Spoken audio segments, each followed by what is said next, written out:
હું વાંચવા જઈ રહી છું સુધા મૂર્તિની મનની વાત, અનુવાદક સોનલ મોદી.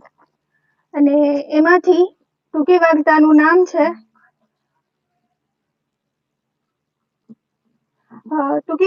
નામ છે મોડર્ન કરા. થોડા સમય પહેલા મને એક કોલેજના પ્રાંગણમાં બનાવેલ નવા ઓડિટોરિયમનું ઉદ્ઘાટન કરવા માટે આમંત્રિત કરવામાં આવી હતી. હોલ ખૂબ વિશાળ ન હતો, પણ સરસ રીતે ડિઝાઇન કરેલ હતો. એક ચીજની મને ભારે નવાઈ લાગી. એક પણ દિવાલ પર તસુભાગ જગ્યા ખાલી ન હતી. ઠેર ઠેર ગ્રેનાઇટના પથ્થરની તકતીઓ ચોંટાડેલી અને તકતીઓ પર દાતાઓના નામ તથા તેમણે દાનમાં આપેલ રકમની મોટા અક્ષરે લખેલ વિગતોની નોંધ હતી. ખરેખર આવા સરસ હોલને આ તકતીઓ તદ્દન ભદ્દો બનાવી દેતી હતી. આખું દ્રશ્ય આંખને અને મનને ખૂંચતું હતું. આટલું ઓછું હોય તેમ દિવાલો પર ઠેર ઠેકાણે દાતાઓના ફોટાની હાર લગાવેલી હતી. કોલેજના ઉદ્ઘાટન સમારંભના અધ્યક્ષને મારા મનમાં ચાલતી ગડમથલ તરત જ સમજાઈ ગઈ. મને કહે, બહેન, અમે દાતાઓને નવા હોલ માટે દાન માટે ટહેલ નાખી તો ખાસ કાંઈ દાન ન મળ્યું. પછી કોઈ અનુભવી વ્યક્તિએ અમને સુઝાવ્યું કે તમે એવી જાહેરાત કરો કે જે વ્યક્તિ આ સત્કાર્ય માટે 1000 થી વધારે રકમનું દાન આપશે તેમના નામની તકતી હોલની દિવાલ પર મૂકવામાં આવશે અને જેઓ 5000 થી વધારે આપશે તેમનો ફોટો પણ મૂકવામાં આવશે, તો જ દાન મળશે. મેં કુતૂહલથી પૂછ્યું, અને જે 10,000 થી વધુ આપે તેને માટે શી વ્યવસ્થા હતી? અરે બહેન, તેમના નામ તો જુદી આરસની તકતી પર કોતરીને હોલના મુખ્ય પ્રવેશદ્વાર પાસે મૂકવામાં આવશે તેવી ખાતરી આપવામાં આવી હતી.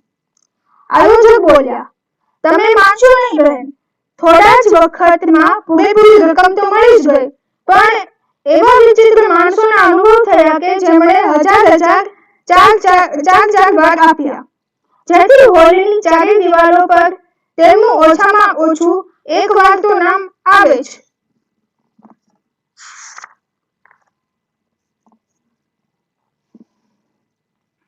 દાતાના નામ તો યાદ રાખવા જ જોઈએ, પણ નામની અને પ્રસિદ્ધિની આટલી બધી ઘેલછા?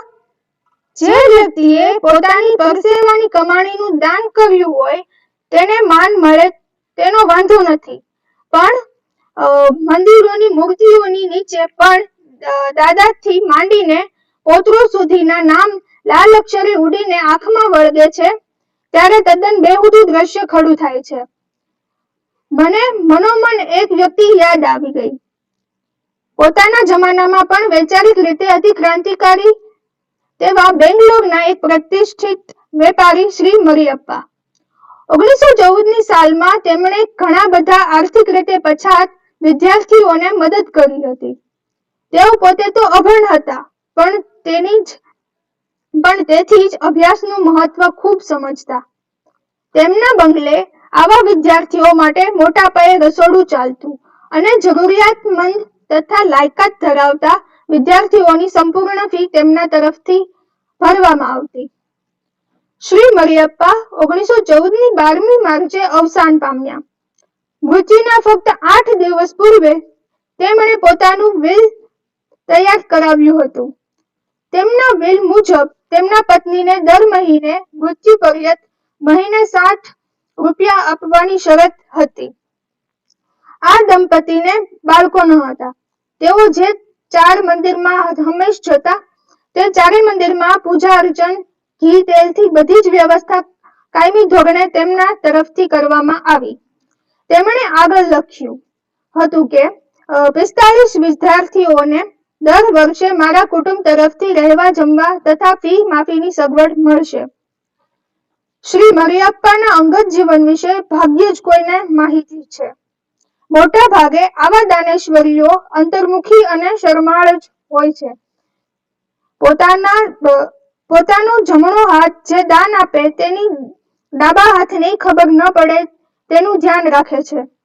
જે થોડું કરે તેણે જ મોટો ઢોલ પીટવો પડે છે.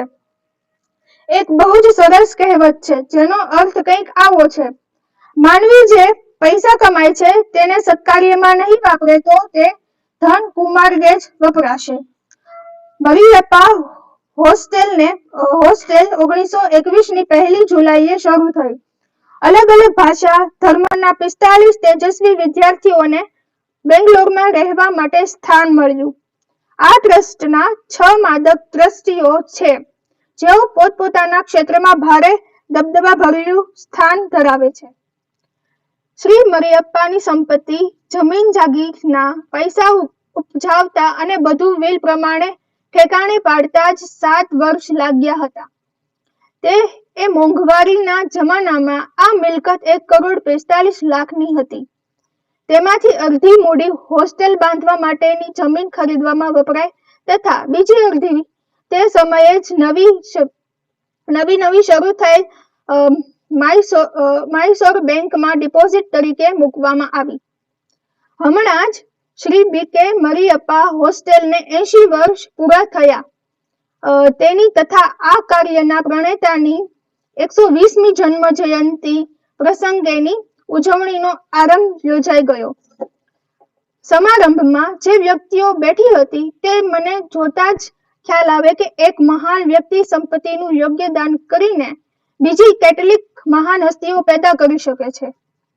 બેંગ્લોરના અલગ અલગ ક્ષેત્રમાં નામના ધરાવતા કેટલાક લોકો શ્રી મરિયપ્પા હોસ્ટેલમાં રહી ચૂક્યા છે. આજે તો તેમના કેટલાએ આવું દાન કરી શકે તેમ છે. શ્રી મરિયપ્પા જેવા દયાળુ સજ્જન ન હોત તો કદાચ આમાંની કેટલીક હસ્તીઓ આમ તેમ નાના મોટા કામમાં ગોઠવાઈ ગઈ હોત અને તેમની પ્રતિષ્ઠા ખતમ થઈ ગઈ હોત. સમાજને કંઈક પરત કરીને આભાર માનવો તે સંસ્કારિતાની અવ્વલ નિશાની છે. કોઈ કોલેજ કે યુનિવર્સિટી કમનસીબે સંસ્કારના વિષયો નથી શીખવતી.